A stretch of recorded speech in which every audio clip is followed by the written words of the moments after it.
Добрий день. Щиро вітаю у студії Радіо ВНЕТ у черговому випуску циклу програм «Громадянин України в Польщі». Мене звати Софія Будко, і разом з експертами з різних галузей ми обговорюємо найважливіші питання, пов'язані з організацією життя українців, які приїздять до Польщі. Запрошуємо вас до переглядів всіх наших програм і заохочуємо підписатися на наш канал. Сьогодні розглянемо тему оренди нерухомості. Питання місця проживання, вочевидь, є однією з найістотніших проблем, з якими стикаються українці, які приїздять до Польщі від початку повномасштабної війни Росії проти України. З одного боку, більшість з них має можливість безкоштовно проживати у поляків, які активно допомагають українцям.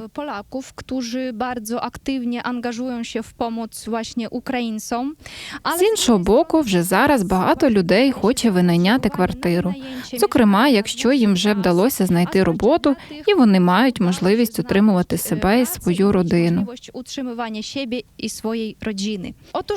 Сьогодні поговоримо про те, як безпечно та доступно орендувати квартиру в Польщі. У нашій студії знаходиться Каміль Янас, експерт з нерухомості і співвласник агентства Big City Broker. Добрий день, пане Камілю. Добрий день. Почнімо зі вступного питання. Які у Польщі є типи помешкань? Jakie w ogóle rodzaje mieszkań można wymienić w Polsce? Bo na przykład, kiedy szukamy różnych tam ofert... Під час пошуку нерухомості серед пропозицій можна зустріти багато специфічних термінів, таких як кавалерка, дом єднородzinny. Що це означає і як у цьому розібратись? Żeby wszystko dobrze zrozumieć. Щодо квартир, то їх найчастіше ділимо на 1, 2, 3, 4 кімнатні. Це зрозуміло. Але кавалеркою називається однокімнатна квартира. Зокрема, квартира-студія, яка складається із кімнати, об'єднаної з кухнею, і санвузла. Інші типи будинків, які можна зустріти, це приватні будинки. В тому числі таунхауси, тобто будинки, зведені в один ряд, дуплекси, тобто будинки на 2 сім'ї, і котеджі, тобто окремі будинки з власною ділянкою. Часто можна також зустріти такі терміни, як блок, кам'яниця. Можливо, це нове і старе будівництво? No co to takie blok i kamienica może? Блок – це багатоквартирний будинок, а кам'яниця – це зазвичай старий будинок. Tak rozumiem, І ця кам'яниця – це також багатоквартирний будинок, правда? Кам'яниця – це зазвичай багатоквартирний будинок у старій частині міста. a co jest... А що популярніше – блок чи кам'яниця? Czy kamienica? Все залежить від потреб. Блок – це, звісно, більш сучасне будівництво. Кам'яниця ж зазвичай розташовані в історичному центрі міста. І там часто бувають приміщення зі стелями висотою близько 3 метрів. To też często są wyższe pomieszczenia, na przykład około 3 metrów. Зрозуміло. Тобто це старі історичні будинки. Budynki, jak rozumiem. А якщо хтось хоче доторкнутися до історії, то можна знімати житло в кам'яниці, так? Wynająć gdzieś w kamienicy, tak? Dokładnie, jeśli ktoś... Саме так. Якщо вам подобається атмосфера старовини і проживання недалеко центру, то кам'яниця – це гарний вибір. No to kamienice są dla niego. Ale jak rozumiem... Ви сказали, що у таких старих будинках високі стелі. Wyższe są te... Тоді там, мабуть, і опалення виходить дорожче, оскільки метраж більший. Wysokie opłaty za ogrzewanie, bo tam chyba większa ta przestrzeń, prawda? Tak, zgadza się i to z kilku powodów. Так, і причин цього є кілька. По-перше, метраж більший і кубатура більша. А по-друге, такі будинки часто мають електричне опалення. Колись вони опалювалися кахельними грубами. Зрештою, самі ці груби збереглися й донині. Але до таких будинків не підключений газ. І використовуються старі електричні опалювальні системи. Якщо ви хочете орендувати квартиру в старому будинку, варто поцікавитися, які зазвичай бувають рахунки за опалення у зимовий період. Jak to Може бути так, що орендна плата сама по собі низька, а витрати на опалення, яке забезпечило б мінімально комфортну температуру в квартирі, вийдуть великі. idzie płacić za to ogrzewanie, żeby w miarę przyzwoitej temperaturze tam mieszkać, no to może się okazać, że łącznie te opłaty będą wysokie. Dobra, ale do... Пізніше ми ще повернемося до теми оплат, а зараз почнімо з процесу пошуку квартири. Якщо людина вирішила, що хоче орендувати квартиру, з чого їй потрібно почати? визначати, що краще – шукати квартиру самостійно чи звернутися до агентства нерухомості. Звертатися до агента нерухомості. В Україні за послуги посередника ми оплачуємо комісію. А яка комісія за посередництво у Польщі? Zapłacić temu agentowi, ile to może kosztować tu w Polsce. Czy jeśli chodzi o agencję nieruchomości, no to oczywiście nie jest jedyna droga poszukiwania. Агентство нерухомості це не єдиний спосіб пошуку квартири. Шукати самостійно теж дуже ефективний варіант. Nawet w internecie wprowadziło specjalne Частина інтернет-сервісів ввела спеціальні рубрики для людей з України, де розміщуються оголошення із перекладом, що значно полегшує пошук. Chodzi o poszukiwanie przez agencję nieruchomości. Ринкові ставки за послуги агентств нерухомості коливаються від 50% від вартості місячної оренди до еквіваленту двомісячної орендної плати. Тобто, якщо оренда коштує 2000 злотих, то комісія для агентства буде від 1000 до приблизно 3000 злотих. Opłata dla takiej agencji. Myślę, że fajnie. Гадаю, що добре було б знайти агентство, в якому працюють люди, що володіють українською мовою, походять з України. Ukraińskim z Ukrainy. Jest dużo takich agencji. Таких агентств у Польщі багато. У нас теж є такі працівники. Це значно полегшує контакт і процес співпраці. Ułatwi cały proces. A może jakieś pan zna jakieś biura czy coś? Можливо, ви знаєте якісь організації, які допомагають українцям у питаннях, пов'язаних із пошуком житла? W tym, w znalezieniu mieszkania.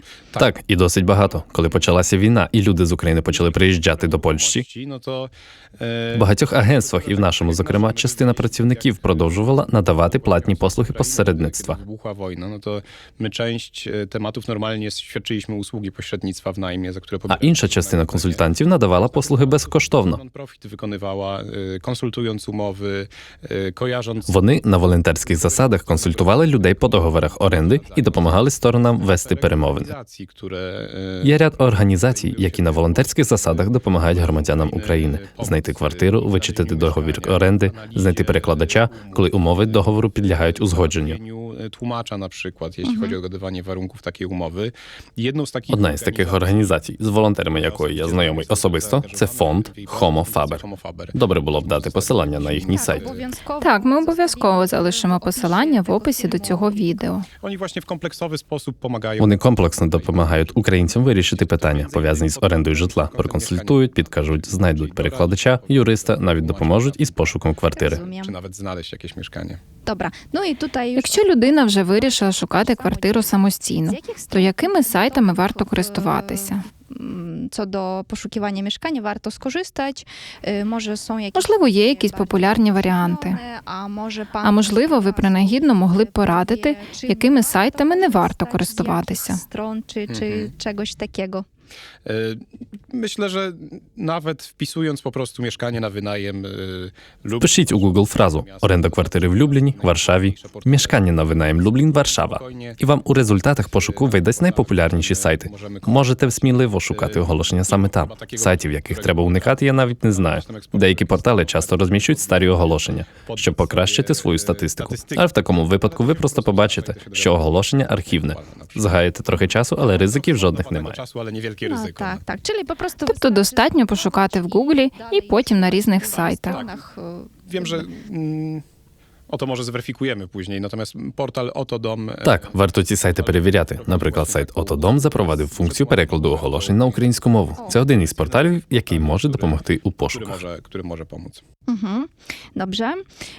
I właśnie І тепер трохи про культурні відмінності. takich różnic. На що потрібно звертати увагу людині, яка шукає квартиру? Na co musi zwracać uwagę osoba, która poszukuje mieszkania? Może coś pan wie na temat jakichś takich właśnie różnic? Можливо, ви можете розповісти щось про такі відмінності. Зараз поясню, що я маю на увазі. Наприклад, людина обере собі квартиру на польському першому поверсі, першим п'єнтше, а виявиться, що це український другий поверх. Że to tak naprawdę po ukraińsku to jest jakby drugie piętro. Może Можливо, ви знаєте ще якісь подібні нюанси? Okej, no to tak. Так, дійсно, у нас цей перший рівень будинку називається партер, тобто нульовий поверх, а другий рівень будинку рахується як перший поверх. A ta druga kondygnacja, drugi poziom budynku to jest dopiero pierwsze piętro, więc... No Тому, якщо для вас важливо мати доступ до помешкання безпосередньо з рівня землі, то потрібно вибрати партер. Parter, czyli piętro 0, a nie pierwsze piętro. No to myślę, że to jest taka... Гадаю, це чи не єдина ключова відмінність. Коли рахуєте поверхи, то пам'ятайте, що третій поверх – це вже четвертий рівень будинку. Wchodzić, to trzecie piętro to jest już czwarta To jest kondygnacja. nasze czwarte, czyli zawsze dodajemy +1. Dokładnie. Może na coś jeszcze osoba musi zwrócić Наш четвертий поверх. Як пан Тобто завжди додаємо +1. Так. Можливо, є ще якісь важливі нюанси? По prostu takie może Як от раніше ви згадували про опалення. jakby Зрозуміло, що у кожного будуть свої вимоги і критерії. Але може є якісь важливі аспекти, на яких ви хотіли б наголосити? Takie są bardzo ważne rzeczy, o których pan może powiedzieć. Takie najważniejsze rzeczy według mnie, no to jak już... На мою думку, найважливіший момент – це усталити, яку саме квартиру ви шукаєте, який метраж, скільки кімнат, в якому районі. Добре було б поспілкуватися з кимось, хто знає місцеві реалії. І це не обов'язково має бути посередник. Це може бути людина, яка живе в цьому місті. І може сказати, наприклад, що тут неподалік є сміттєпереробний завод. Або що це не зовсім безпечний район. Той, хто знає місто, допоможе уникнути прикрих ситуацій, коли квартира нібито гарна, але пізніше виявляється, що з будинком щось не так. Або район такий собі, небезпечний, або просто неприємний для життя. Niebezpiecznej dzielnicy, czy po prostu jakieś niemiłe. Тож варто усталити спершу ваші особисті критерії, а потім спитати поради в людей. Зараз є багато охочих, навіть посередників, які безкоштовно вам допоможуть, проконсультують, підкажуть. Не обов'язково наймати їх для пошуку житла. Вони просто допоможуть оцінити варіант, який ви вже знайшли. Żeby sprawdzili po prostu. dokładnie. Перевірити, так? Dobra lokalizacja, śmiało bierzcie. Дякую. Дякую. Ще одне маленьке питання. Наскільки я розумію, можна винайняти житло самостійно, а можна зі співмешканцем, правда? Наприклад, окрему кімнату. Тоді ціна, вочевидь, буде доступніша. Саме так, ціна точно буде нижча. І можна буде знайти дешевший варіант. To jest bardziej Tak, dostępna zdecydowanie. propozycja, tak? Zdecydowanie tak. No tutaj cenowo będzie niżej. Teraz leci pytanie odnośnie kosztów. І зараз питання щодо витрат. Chyba jedno z najważniejszych. Вочевидь, найважливіше, бо кожен хоче розуміти, на що треба розраховувати. Скільки грошей треба буде витратити на оренду. Potrzebował dla wynajmu.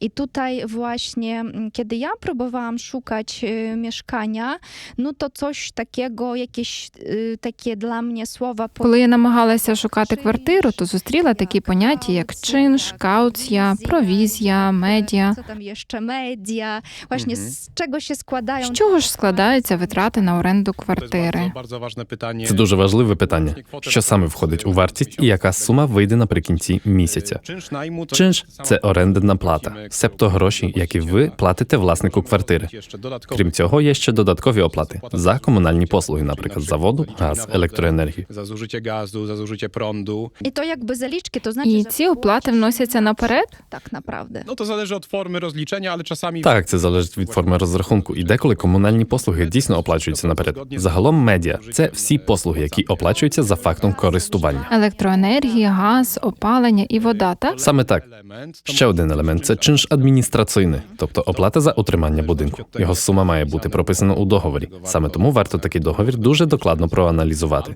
Цю оплату може покривати орендар або власник квартири. Брати з орендної плати, так?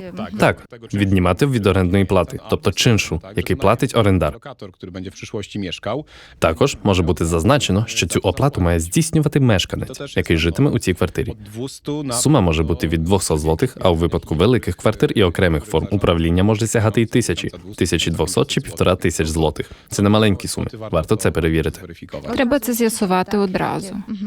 Які ще можуть бути оплати? Pani wspominała prowizja, Щодо комісії посередника, czyli od 50 tam do 2 вона може бути від 50% місячної орендної плати до 2 орендних плат. i kaucja. Також є кауція, тобто застава. Це сума, яка повертається орендареві за умови виконання всіх норм договору. Tych warunków umowy najmu dotrzyma. Jest to taka Це своєрідна перестраховка для власника квартири. To zazwyczaj jest Зазвичай це сума орендної плати за місяць, іноді за 2. tego miesięcznego czynszu. Dziękuję. I może Дякую. Можете навести якийсь приклад? Ile może Скажімо, скільки загалом може коштувати оренда квартири студії у Варшаві?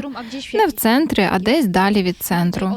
Скільки платитиме людина орендної плати і витрат на комунальні послуги?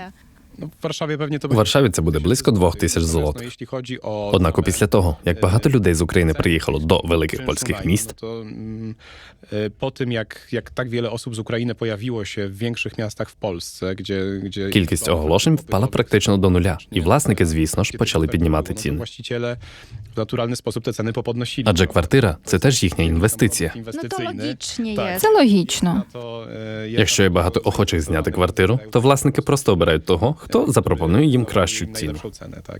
Ale czyli tak. Але 2000 – це більш-менш реальна ціна за квартиру студію, так? Ale chodzi tutaj o kawalerkę, tak? Czyli o taki jakby... Так, за студію або за однокімнатну. No i Наступний етап.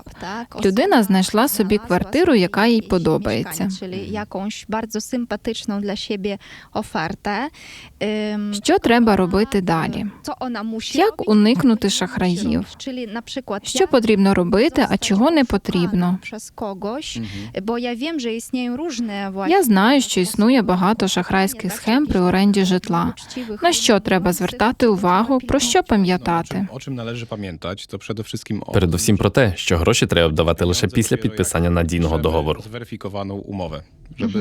Czyli żadnych zaliczek. Тобто жодних застав без підписання договору. No jest to ryzykowne na pewno, żeby takie zaliczki zostawiać. No bo Залишати такі застави ризиковано. sytuacje, że i to nie tylko z osobami z Ukrainy, że Бували ситуації, і не тільки з людьми з України, jakaś, która znalazła atrakcyjną ofertę коли mieszkania, орендар знаходив гарну пропозицію за дуже привабливою ціною і в хорошому районі. ten człowiek, który podawał się Людина, яка видавала себе за власника, насправді ним не була. mówił, że Казала, що за мить прийдуть інші люди на перегляд квартири. Якщо ви точно хочете її зняти, то треба залишити заставу.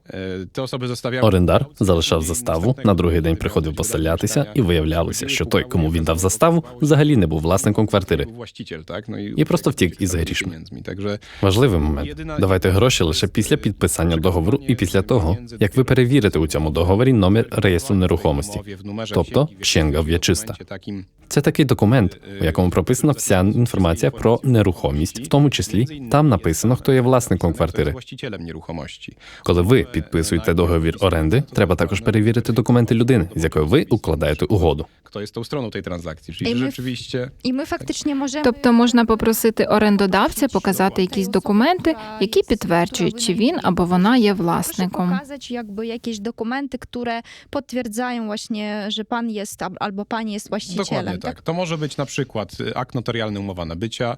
Це може бути нотаріальний акт, договір про купівлю або номер в реєстрі. Його можна перевірити онлайн у електронному реєстрі нерухомості. На офіційному державному сайті вписуємо такий номер і можемо побачити всі дані.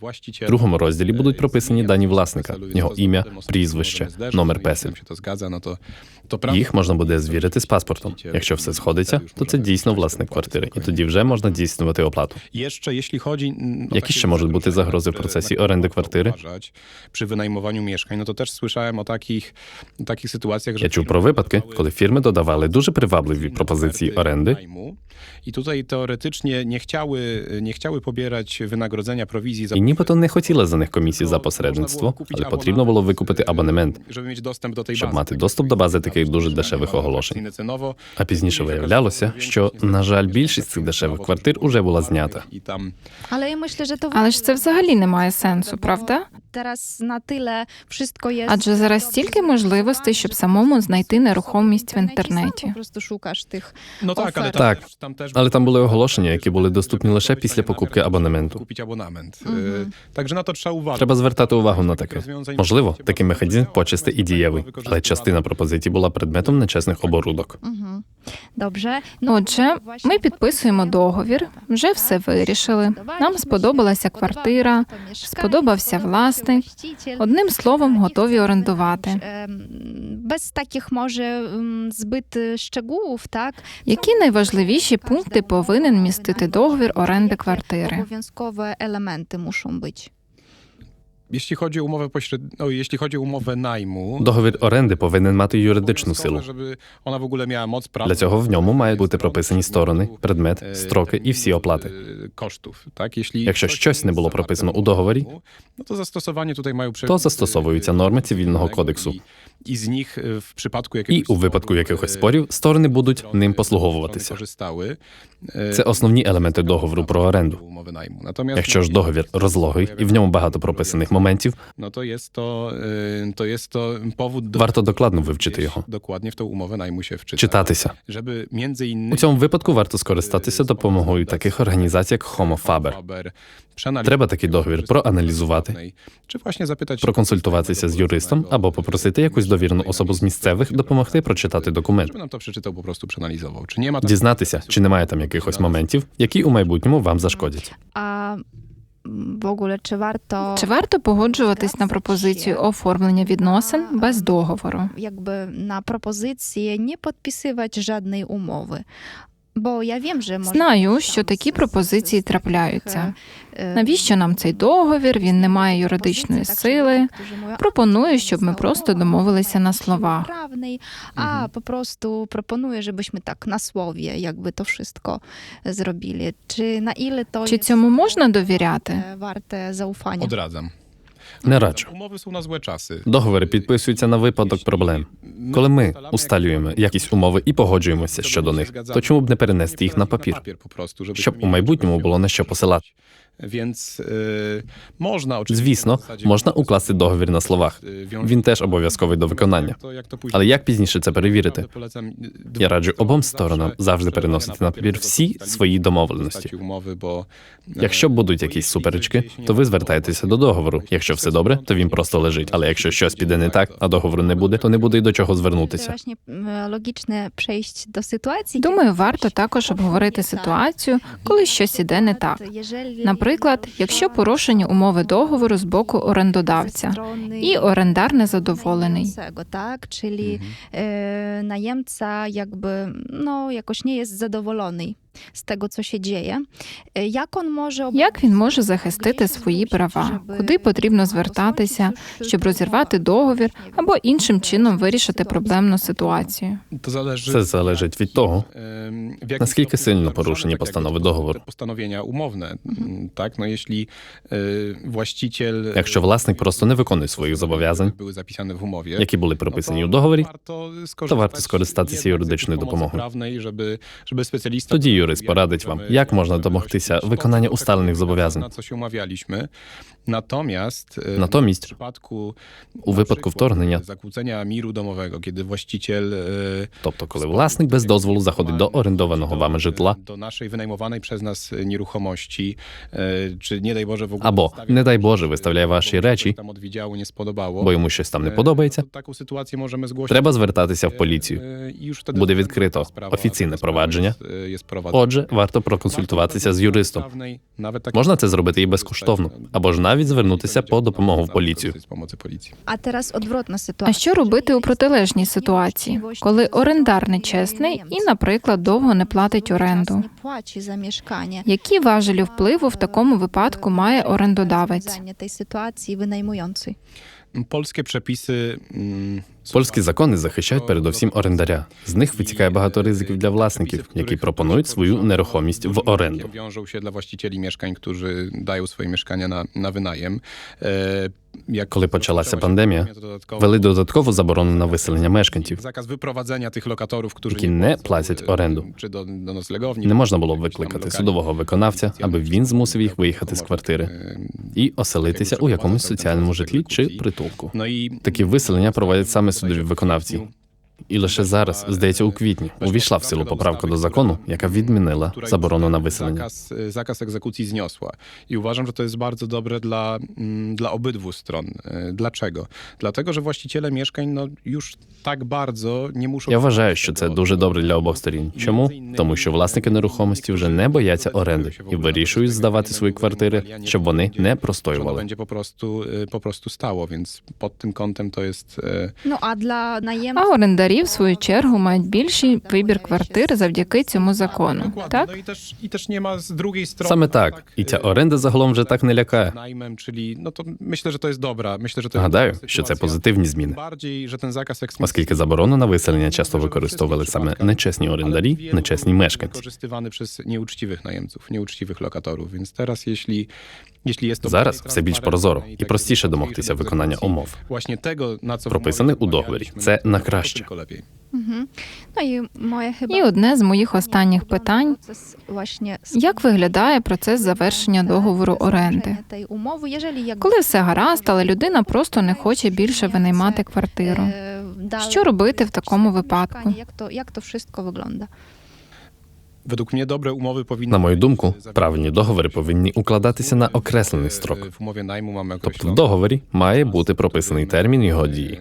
przez który Після його завершення ви приймаєте рішення. У договорі може бути прописано, що строк його дії може бути продовжений на певний час і на певних умовах, якщо обидві сторони будуть не проти. Якщо ні, то відносини між сторонами просто завершуються. stosunku najmu i А я ще, може, так... А який мінімальний строк оренди квартири? Теж допитам ще, який мінімальний термін винайму мешкання? Мені траплялися оголошення, в яких була вимога – мінімум на півроку або мінімум на рік.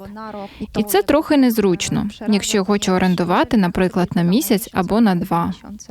No mieliśmy też takie przypadki. No i У нас були такі випадки. z tym, że właściciele mieszkań za taki najem na miesiąc czy 2 miesiące. Зазвичай власники квартир погоджуються орендувати на місяць чи 2, Natomiast to będą wyższe kwoty po prostu. No. але за вищою ціною. Bardziej opłaca im się podpisać jedną Власникам це просто незручно. stały Їм вигідніше підписати один договір і мати стабільний дохід протягом року чи 2, а не винаймати на місяць, а потім шукати нових мешканців. Чи існують ще якісь способи, як власники квартир можуть себе захистити? na pewno І власника, і орендаря може обезпечити добре сформульований договір оренди. jeśli chodzi o właścicieli mieszkań, no to tak Власники часто використовують форму договору оказіональної оренди, найм оказіональний. najem okazjonalny, czyli tutaj do normalnej umowy najmu, która może Додатково, до основного договору складається нотаріальна заява орендаря про те, що у випадку, якщо він не виконуватиме умов договору, że w przypadku, jeśli nie będzie орендодавець має право його виселити, umowy najmu і він негайно виїде з квартири. no to poddaje się egzekucji. Орендар приходить до нотаріуса разом із власником іншої нерухомості, до якого він має намір переїхати.